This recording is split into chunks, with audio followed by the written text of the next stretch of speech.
السلام علیکم ورحمۃ اللہ وبرکاتہ۔ عربی زبان سے ناواقفیت لوگوں کو کبھی کبھی گمراہ بھی کر دیتی ہے، اور وہ لوگ جو جان بوجھ کر یا انجانے میں بعض الفاظ کے غلط ترجمے کرتے ہیں وہ بھی آپ کے دماغوں سے کھیلتے ہیں۔ اس طرح کے بہت سارے لوگ صحابہ کرام کا جہاں معاملہ ہے وہاں آپ کو مین سٹریم میں بھی نظر آئیں گے، شیعہ حضرات میں بکثرت نظر آئیں گے، ان کے ذاکرین کا تو دھندا ہی اسی پہ چلتا ہے، اور سنیوں میں بھی اور نام نہاد سنیوں میں بھی ایسے لوگ نظر آئیں گے جو صحابہ کرام کے درمیان کے معاملات جن کو ہم کہتے ہیں مشاجرات بین الصحابہ، ان کو اچھالتے ہیں اور الفاظ کے غلط ترجمے کرتے ہیں، اور کسی نہ کسی اپنے موقف کو یا پوائنٹ آف ویو کو ان غلط ترجموں کے تحت سپورٹ کرنا چاہتے ہیں۔ ان کا تعلق کسی بھی مکتبہ فکر کے لوگوں سے ہو سکتا ہے، یا اپنی فہم میں دین سمجھ کر خود گمراہ ہو کر دوسروں کو گمراہ کرنے والے انجینئر بھی ہو سکتے ہیں۔ اس میں سے ایک جملہ جو خاص طور پر لوگوں کو بتایا جاتا ہے وہ یہ ہے کہ صحابہ کرام معاذ اللہ گالیاں دیتے تھے ایک دوسرے کو۔ اس کے جو الفاظ ہیں نا سب و شتم کے، وہ لفظ استعمال کرتے ہیں اور اس کے ترجمے گالیاں دیتے ہیں، اور ہم سمجھتے ہیں شاید وہ ہمارے ہاں جیسی گالیاں ہیں نا جن کو آپ گالیاں کنسیڈر کرتے ہیں، وہ اس قسم کے الفاظ لوگوں کے ذہن میں آتے ہیں۔ سب و شتم کا مطلب ہوتا کیا ہے؟ پہلے یہ سمجھیں، سب و شتم کا مطلب ہوتا ہے برا بھلا کہنا۔ اس کا مطلب گالیاں جو ہے از اے ویری ایکسٹریم میننگ، بہت ایکسٹریم پہ جا کر آپ اس طرح کے میننگ کرتے ہیں۔ عربی زبان میں کیونکہ لفظ عربی کا ہے تو اس کو عربی زبان سے دیکھا جائے گا، تو عربی میں ان الفاظ کا مفہوم بڑا وسیع ہے، اور اس میں برا بھلا کہنے میں لفظ تنقید بھی شامل ہو جاتی ہے، جسے آپ کہتے ہیں کریٹیسزم۔ وہ سر جی آؤٹ آف کانٹیکسٹ نہیں کہہ رہا میں، یہ ہمارے ہاں یہ بھی بڑا مسئلہ ہے، ان کی دم پہ پاؤں رکھ دو تو یہ کہتے ہیں جی آؤٹ آف کانٹیکسٹ تھا جی، نہیں سر جی یہ علم کی بات ہو رہی ہے، علمی گفتگو ہو رہی ہے، یہاں پہ جہالت نہیں ہو رہی ہے، علمی گفتگو ہو رہی ہے۔ تو عربی زبان میں جو لوگ پڑھتے ہیں انہیں پتہ ہے کہ ایک لفظ کے 50 بھی مطلب ہوتے ہیں۔ تو بہرحال تنقید کے معنی میں بھی استعمال ہوتا ہے، اور بعض دفعہ سخت تنقید کے معنوں میں بھی استعمال ہوتا ہے۔ اور ایک اور آپ کو میننگ بتاتا چلو، اس کے معنی نرم الفاظ کے بھی ہوتے ہیں، اس میں گالی دینے کا مفہوم بھی شامل ہو سکتا ہے، اور نرم انداز میں ناقدانہ تبصرے کا مطلب بھی، جس کو آپ کہتے ہیں نا جائزہ تجزیہ، یہ مطلب بھی ہو سکتا ہے۔ تو جب ایک لفظ کے اتنے زیادہ مفہوم اور مطالب نکلتے ہوں تو وہ شخص جو چن کے ایک ہی مقصد جو کہ اس کا اپنا مقصد ہوتا ہے اس کو اکمپلش کرنے کے لیے ایک معنی نکالے تو اس سے بڑا بدبخت اور مجرم کون ہوگا؟ اس کا مطلب ہے کہ وہ اپنی دکان چلا رہا ہے صحابہ کرام کے نام پر لوگوں کو بدظن کر کے، کیونکہ یہ لوگ مارکیٹنگ لوگ ہیں نا بھائی، میں آپ سے یہی کہتا ہوں، اگر انہوں نے وہی بات کر دی جو سب کہہ رہے ہیں تو ان کی سنے گا کون؟ انہوں نے کچھ الگ کہنا ہوتا ہے تاکہ لوگ ان کی سنیں، ایک سنسنی پھیلے، کچھ مرچ مسالے کی بات ہو۔ کیا وجہ ہے کہ ان کی کلپس فرقہ باطلہ بھی چلا رہے ہیں، وہ بھی ان سے اپنے صحیح ہونے کی دلیل پکڑ رہے ہیں، قادیانی چلا رہے ہیں ان کی کلپس۔ اس سے بڑی توہین اور کیا ہوگی کہ آپ کہنے کو اسلامی ہوں اور اپنے آپ کو صحیح سمجھتے ہوں، اور آپ کی کلپس استعمال کی جا رہی ہیں، قادیانی استعمال کر رہے ہیں اپنے آپ کو صحیح ثابت کرنے کے لیے، اور دیگر فرقہ باطلہ روافض یوز کر رہے ہیں۔ بہرحال تو مقصد کیا ہے یہاں آپ کو ایک بات سمجھانے کا کہ یہ لوگ آپ لوگوں کے دماغوں سے کیسے کھیل رہے ہیں اور کیسے آپ لوگوں کو پلیوٹ کر رہے ہیں، اور اس میں سر فہرست یہ گمراہ آدمی انجینئر محمد علی مرزا ہے۔ یہ گمراہ ہے کیونکہ اس کی تعویلات گمراہانہ ہیں، اس نے لوگوں کے دماغوں کو پراگندہ کر دیا ہے اور لوگ سمجھتے ہیں اس نے اصلاح کر دی ہے۔ اگر یہ واقعی مصلح ہوتا تو یہ پھر وہ طرز عمل اختیار کرتا جو اللہ اور اس کے رسول نے سکھایا ہے، یہ وہ طرز عمل اختیار نہ کرتا جو شیطنت پر مبنی ہے۔ تو بہرحال جو آپ کے نفس کی تربیت نہ کر سکے اس کی تربیت میں نہ رہے بندہ تو بہتر ہے. جو زبانوں کو گندا کر دے، جو افکار کو پلید کر دے، جو اپنے سوا ہر ایک کو گمراہ گردانے، جو اس کے خلاف مخالفت میں اس کی اصلاح کرنے لگے، تو اس کو کہا جائے کہ نہیں جی آپ غلط ہیں، کیونکہ دوسرے کا علم تو سننا نہیں ہے، صرف اپنا علم بولنا ہے جو کہ غلط ہے، اور اس علم کی بیکنگ بھی کوئی نہیں ہے کہ یہ جو حدیث کی آپ فہم بیان کر رہے ہیں حضرت، یہ فہم آپ نے کہاں سے لی ہے؟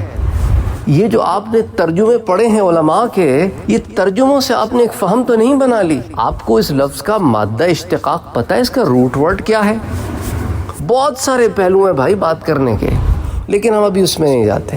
ابھی بات کر رہے ہیں، بتانا مقصود ہے کہ کس طرح آپ لوگوں کے دماغوں سے اہل بیت کے نام پر کھیلا جا رہا ہے. ان کا مقصد اہل بیت نہیں ہے، نہ انہیں اہل بیت سے کوئی لینا دینا ہے. اگر انہیں اہل بیت کی ذرا سی حیا ہوتی تو اہل بیت نے تو صحابہ کے بارے میں جو معاملہ ہے، جو محبتیں ہیں، پیار ہے، اس کو یہ بیان کرتے، لیکن یہ کبھی بیان نہیں کرتے. یہ کبھی بیان نہیں کریں گے آپ سے. کیوں؟ کیونکہ اس سے ان کا مقصد فلفل نہیں ہوتا.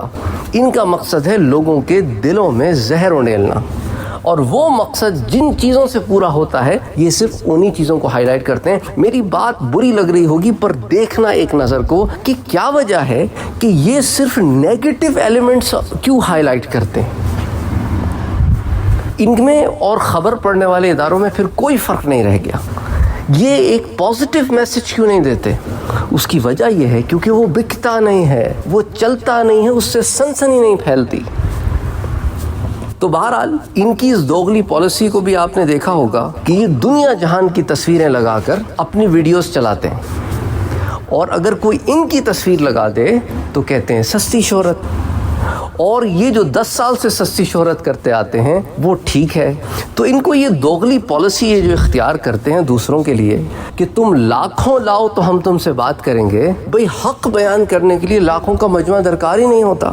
یہ جو انہوں نے ایک بیسس بنا لی ہیں، یہ تکبرانہ بھی بیسس ہیں، اس کے علاوہ ان کے پاس کوئی جواب نہیں ہوتا. دوسری بیسس، تیسری چیز کہ یہ طرز عمل تو دین اسلام کا طرز عمل ہے ہی نہیں. حق بات کہنے کے لیے لاکھوں کا ہونا ضروری ہی نہیں ہے.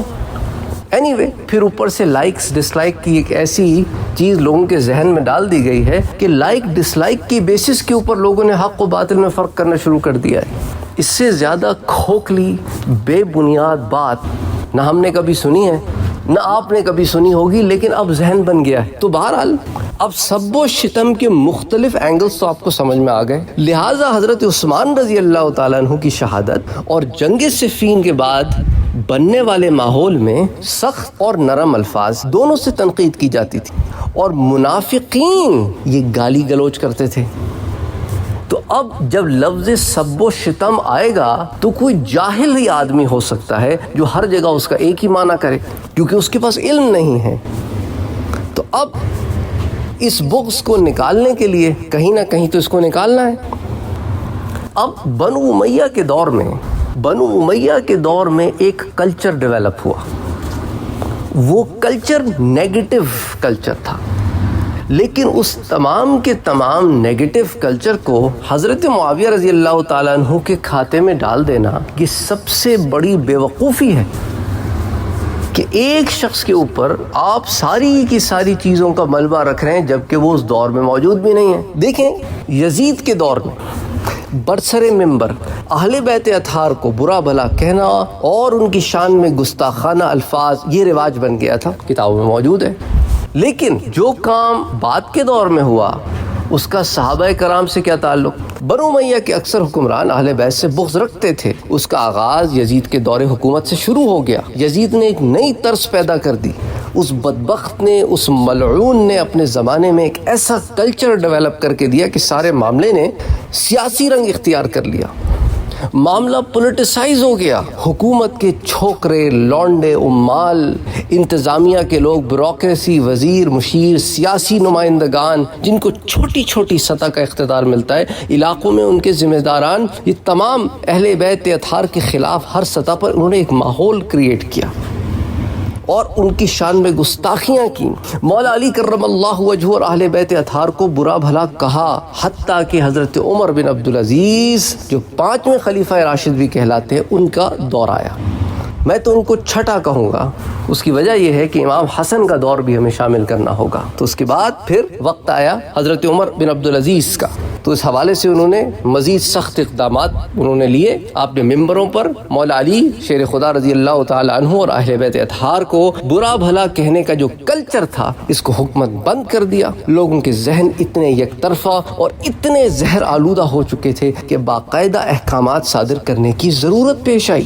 جب حضرت عمر بن عبدالعزیز نے اہل بیت اطہار کو اور مولا علی کرم اللہ وجہ کو برا بھلا کہنے پر پابندی لگا دی تو تاریخ کی کتب، اسماء الرجال کی کتب، محدثین کے ہاں یہ درج ہے کہ عامت الناس نے شور مچایا کہ عمر بن عبدالعزیز نے سنت بند کر، حالانکہ وہاں سنت سے لغوی معنی مراد ہے۔ کیا مراد ہے؟ کہ وہ ایک طریقہ اور ایک وہ شیوا جو پرانا چلا آ رہا تھا اس کو ختم کر دیا۔ انہوں نے فرمایا کہ سنت بند کر دی، سنت کو ختم کر دیا، بلکہ وہ جو بند کیا تھا وہ بےہودگی تھی، دین کے خلاف ایک ماحول تھا جو بعض لوگوں نے اپنے مفادات کے لیے بنا رکھا تھا تاکہ حکومت سے انہیں مراعات ملے، اس کو حضرت عمر بن عبدالعزیز نے بند کر دیا۔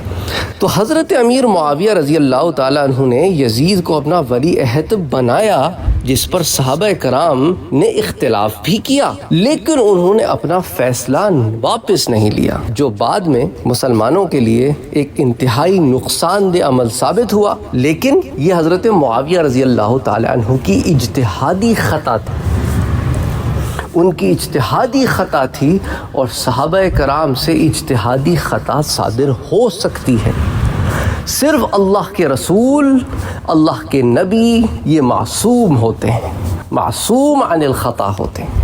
تو بہرحال امید کرتا ہوں کہ آپ کو لفظ سب و شتم کا معنی بھی سمجھ میں آ گیا ہوگا، اور یہ بات بھی آپ نے اپنے ذہن میں رکھنی ہے کہ جہاں آپ لفظ سب و شتم دیکھیں اس کا معنی ایک نہیں کریں گے، وہاں پہ معنی ہوگا کہنے والے کے لحاظ سے۔ لیکن ہمارے ہاں یہ جاہلانہ طرز عمل اختیار کیا جا چکا ہے کہ عربی کا لفظ کا ایک معنی کہیں پڑھ لیتے ہیں اور ہر جگہ اس کا وہی اطلاق کرنا شروع کر دیتے ہیں۔